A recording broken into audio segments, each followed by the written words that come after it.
Hi, everyone.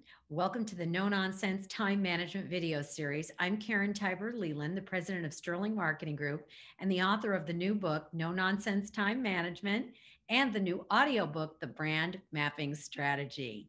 So, in this series, I want to talk about something I call the rolling Zoom meeting. So, here's what happens. As you know, you get a Zoom meeting, and then as soon as that one's over, you have another one scheduled. And as soon as that one's over, you have another one scheduled. And as soon as that one's over, you have another one scheduled. That's the rolling Zoom meeting. And the problem is, we know from research that people get what's called Zoom fatigue. In other words, when you're trying to look at someone in this tiny small window, what happens is that it really strains your attention and it strains your focus. And so, in a certain way, people get almost less focused. So, what I tell my clients is what you want to avoid is the rolling Zoom. And the way to do that is a few simple ways. One is leave at least a 15-minute break between each Zoom meeting.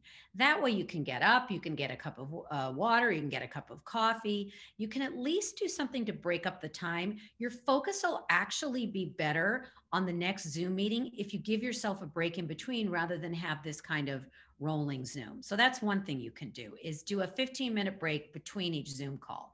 The other thing that you can do that I recommend that'll increase your focus and your productivity on your Zoom meetings is you can actually get up and take a walk.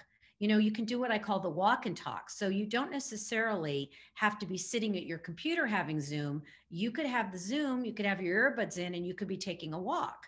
So I often will do that in Central Park in New York where I live because there's not so many people around that it's so noisy I can't hear. I stick my earbuds in, I get on the Zoom meeting and I go and I take a walk because the physical act of walking and getting my body moving actually helps improve the focus.